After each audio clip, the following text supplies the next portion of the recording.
Los soldados españoles aquella mañana, la mañana del 7 de diciembre, habían empezado a coger sus talis, ¿vale?, su equipo de cuero e incluso sus botas, y habían empezado a hervirlo para comérselo, ¿vale?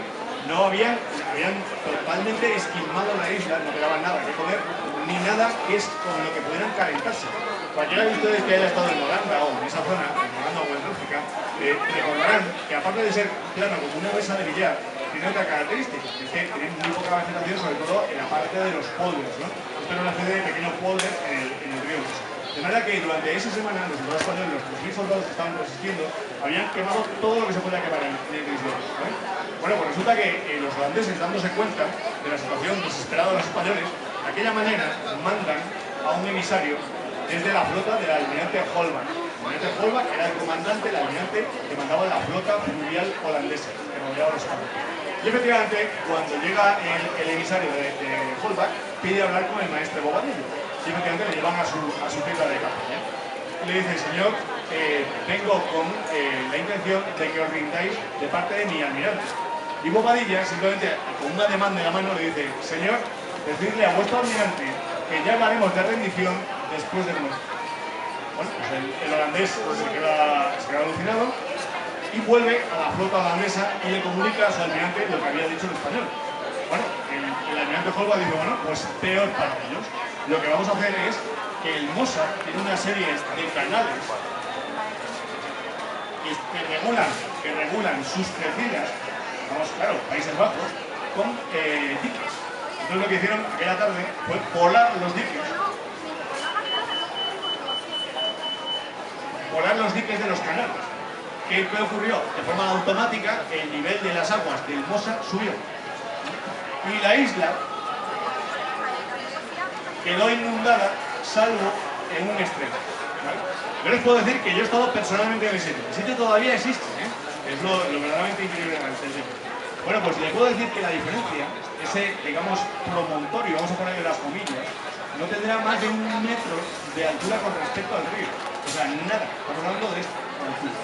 Bueno, pues ese trozo quedó, digamos, la parte que controlaban los soldados españoles quedó reducida en torno al kilómetro cuadrado. O sea, y en ella se apilaban 3.000 soldados, esperando, ojo, hambrientos, entumecidos por el frío y sin ningún tipo de esperanza de salvación, sabiendo que a la mañana siguiente, 8 de diciembre de 1588, la flota holandesa iba a desembarcar y simplemente los iban a pasar a cuchillo.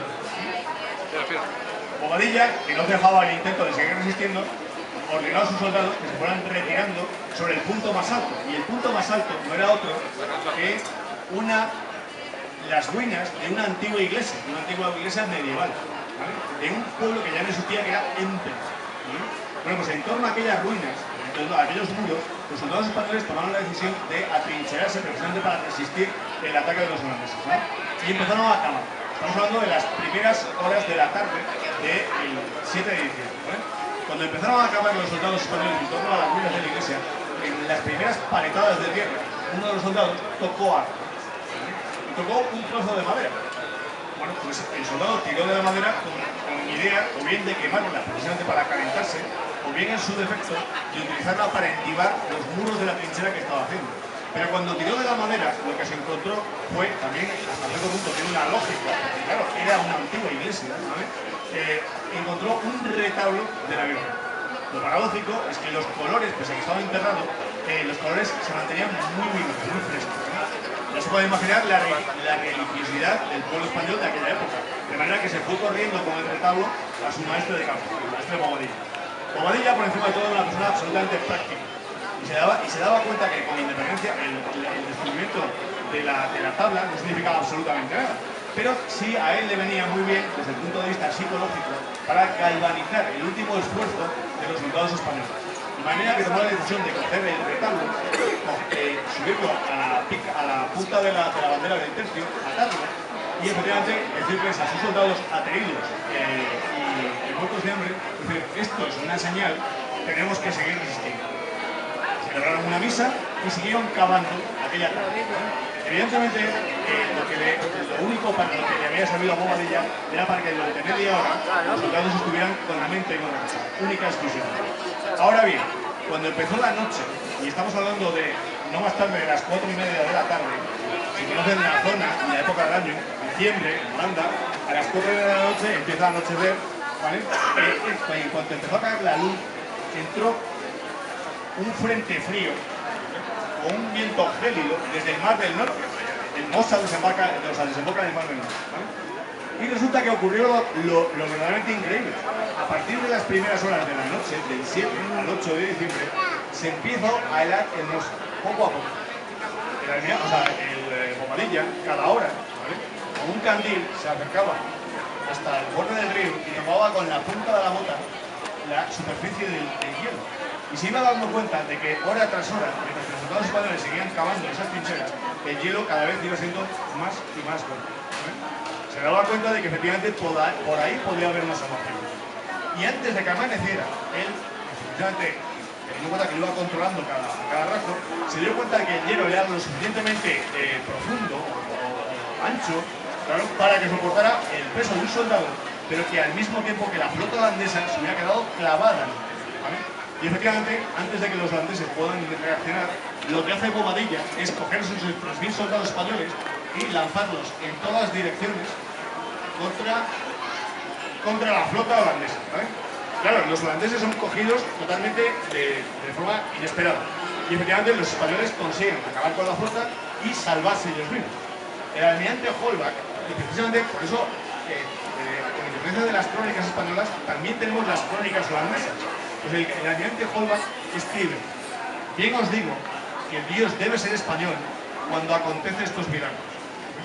Pues aquella tarde, al día siguiente, 8 de diciembre de 1588, Bobadilla se sienta en su tienda capitana y escribe una carta al emperador, a Felipe II, y le dice: señor, le informa de lo acontecido en Empel, le dice: señor, os pido una prebenda real, que es que a partir del día de hoy, la Inmaculada sea la patrona del tercio de Bobadilla, que como estaba reclutado en la provincia de Zamora, ¿vale?, posteriormente llegó a ser el regimiento Zamora, y que en 1534 pasa a ser la patrona de la arma de infantería y la patrona de España. Y todo viene de la noche de Empel. Hacerle un epílogo, que es el siguiente. El sitio existe. Si un día tienen la posibilidad de ir a verlo, se lo recomiendo. Hay una pequeñísima ermita en la que no caben más de 2 personas, ¿vale?, precisamente con la figura de la Inmaculada, en un bosque, perdido de la mano de Dios, en un sitio bastante remoto, ¿vale?, al lado, efectivamente, del Mosa.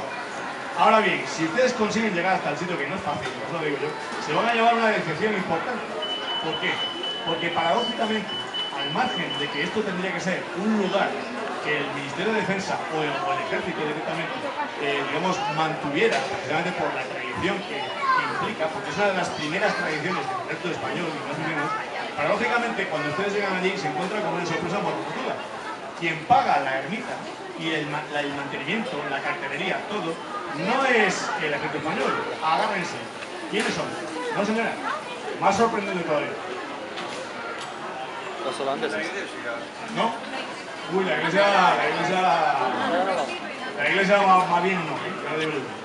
¿Quién diría a ustedes que pagan el asunto? Pues agárrense. Los británicos. Porque resulta que en el patio, en el jardín de la ermita,